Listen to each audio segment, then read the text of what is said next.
ناس كي دايرين لاباس عليكم؟ صحيحتكم لاباس؟ البنات غنوريكم واحد الطريقه ديال واحد طاوه غندير هكا ديال البطاطا كتجي خطيره، وبغيت نشاركها معكم حتى لاخر لحظه، وقلت والله تنشاركها معكم.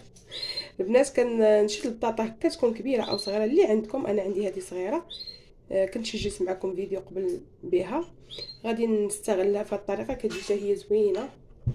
البنات سلقتها و بشويه الماء والملحه، ودابا كنقشر فيها، راه دغيا كتقشر صافي. وغادي نتلاقى معكم نوريكم واحد الطريقه كتجي بها خطيره وبنينه كتجي.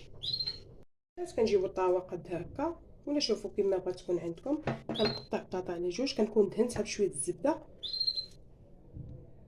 دابا البنات ملي قطعت البطاطا والبلايص اللي بقاو لي قطعت بطاطا صغيره هكا باش ما يبقاش ليا داك الفراغ، عمرت به كما كتشوفوا. دابا غندير الزيتون مقطع شويه هكا.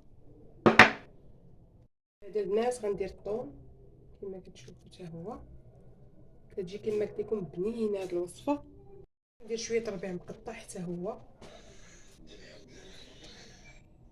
شويه ديال الزيت، شويه ماشي بزاف، غير باش تحمر لي ديك البطاطا، غير شويه. ندير شويه ديال الفرماج حمر وموتزاريلا مخلطين، ولا اللي عندك غير الحمر ديريه. المهم انا عندي هكا كنديرهم في الثلاجه، كنستعملهم دائما بحال هكا مخلطين، كيعطي واحد النسمه زوينه.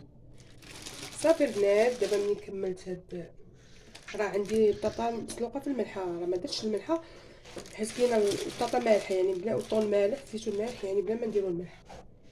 صافي غندخلها الفران ونتلاقى معكم ان شاء الله. ها هو الشكل النهائي ديال الطاوه اللي درت ديال البطاطا، كما كتشوفوا راه دغيا كطيب وكتجي لذيذه، وجربوها البنات كتجي رائعه. يلا البنات ما تنسونيش من الجيم، ويلا كيزور القناه ما ينساش يدير ابوني باش يوصلوا كل جديد ان شاء الله. يلا بسلام عليكم، الى فيديو اخر ان شاء الله.